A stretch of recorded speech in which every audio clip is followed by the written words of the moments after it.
Vamos agora à entrevista do dia com Maria Lídia Flandoli. Para falar da ética nas ações políticas e do padrão das manifestações de insatisfação dos cidadãos, eu entrevisto o cientista político Roberto Romano, professor de Ética e Filosofia Política da Unicamp. Obrigada, professor, por estar conosco. Bom, eu quero começar com uma questão bem desta semana, que foi a nomeação dos novos membros do Conselho de Ética do Senado. O conselho que avalia, que julga o comportamento dos senadores, as denúncias, o decoro parlamentar. Bom, E nessa nomeação de novos nomes, há senadores com envolvimento em denúncias de corrupção, investigados pela Lava Jato. Eu quero ouvir do senhor se isso é surpreendente. Não surpreende, dados os costumes do nosso Congresso e da nossa política. Mas surpreende quem pensa de acordo com os padrões da ética e da moral, Veja, um ponto fundamental, Maria Lídia, em julgamentos de ordem ética, é a questão do conflito de interesses. Quando você está envolvido em algum assunto que vai ser julgado, você tem que declarar necessariamente que você está impedido. E nesse caso de um conselho de ética, se você tem problemas com a Polícia Federal, com o Ministério Público, com a Justiça, você não poderia ser eleito. É uma questão de prudência, porque isso desmoraliza a instituição, os indivíduos e o próprio procedimento democrático. Agora, professor, o que é curioso é que tudo isso parece passar batido. O senhor disse que não surpreende ao senhor, é prática recorrente. Os próprios presidentes das duas casas que compõem o Congresso estão sendo investigados e lá com o poder de deliberação, que eles estão no comando das casas do Congresso Nacional. Quando, na nomeação de um conselho de ética, isso parece muito emblemático, com segundas intenções de blindagem, exatamente pelo comprometimento de tanta gente dentro do Congresso Nacional, então um conluio com outras intenções. Isso fere a imagem da instituição ou a população não está nem ligando para isso mais? Olha, Maria Lídia, está ferindo cada vez mais. É isso que os nossos políticos não estão percebendo. A população está sendo informada. A internet é um meio poderosíssimo de comunicação. As manifestações trazem isso à lume. Hoje mesmo, ontem mesmo, na Marcha para Jesus, se rezou contra a corrupção. Eu acho que é um ponto importante. Os políticos não estão, como se diz vulgarmente, antenados. Eles estão vivendo num outro mundo. Ou acreditando, que a população está distante. Exatamente. Agora, isso, digamos, não significa que eles vão mudar o seu comportamento. Pelo contrário. Então, eu acho que cabe à cidadania democrática, responsável, republicana, chamar esses parlamentares à ordem. E como isso pode ser feito? Eu não estou considerando a hora do voto. Claro. Como chamar à ordem no exercício da função quando as coisas acontecem? Eu acho que recrudescendo essa vigilância e essa participação na internet, nas ruas, nas instituições. É a única maneira. Veja, eu acho que você teve grandes vitórias que atenuam esse movimento de corrupção e de desfaçatez dos nossos políticos. A lei da ficha limpa é uma delas. Então, eu acho que é perfeitamente possível a pressão. O problema é a dispersão. Nós ficamos dispersos com pautas enormes e não focamos em questões fundamentais. Acho que seria muito necessário que os partidos que ainda são democráticos, que as instituições que ainda são democráticas e os movimentos democráticos fizessem uma pauta de gravidade dos assuntos. Esse que nós estamos conversando é uma delas. Agora, uma outra questão que é do momento, o projeto de lei da responsabilidade das estatais.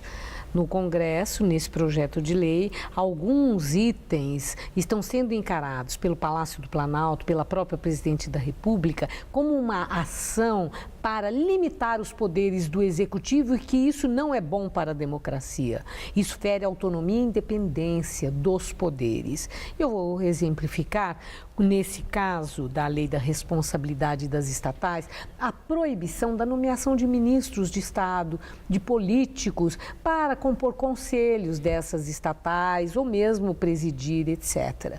Eu quero ouvir do senhor, do ponto de vista da ética, se isso será um ganho para o país ou, de fato, pode ser preocupante, como argumenta a presidente Dilma, por ferir a autonomia e independência do poder. Não, eu acho que é um ganho muito grande, sobretudo porque existem trabalhos de pesquisa internacional e poucos nacionais sobre o apadrinhamento dos partidos políticos que nomeiam sanguessugas, que nomeiam ventosas, que são esses indivíduos que vão participar dos conselhos, etc., para justamente sugar recursos para as campanhas e para o exercício dos partidos. Então, esse é um dos pontos fundamentais da corrupção, que precisaria ser tomada adiante aqui no Brasil. Então, se você tem pelo menos esse tipo de proibição, já é um avanço. Agora, ainda uma outra questão que não é exatamente da ordem do dia, mas é de momento, são as muitas manifestações de insatisfação, de desilusão de cidadãos que, quando encontram políticos, agridem verbalmente, vaiam, ou nas redes sociais desconstroem as imagens das mais diferentes formas. Isso aconteceu, por exemplo, recentemente, com o ex-ministro Padilha, com o ex-ministro Mantega, mais recentemente, mas a própria presidente Dilma, o ministro Rossetto, já foram alvo de vaias também e tiveram que passar por esse desconforto. Como é que o senhor vê isso? Isso é uma prática própria da democracia e essa atitude tem o mesmo peso que aplausos e elogios? Ou vaia, xingamento, desconstrução de imagem, já tem um outro significado do ponto de vista da ética? Veja, Maria Lídia, o ser humano vive desde o segredo da sua consciência até a família, da família até o bairro, do bairro até o restaurante, do restaurante até o teatro, do teatro à praça pública, né? Então, em cada uma dessas instâncias, você tem uma norma de decoro. O ministro Aires Brito tem uma frase que eu acho genial. Ele diz que a etiqueta é a ética de bolso.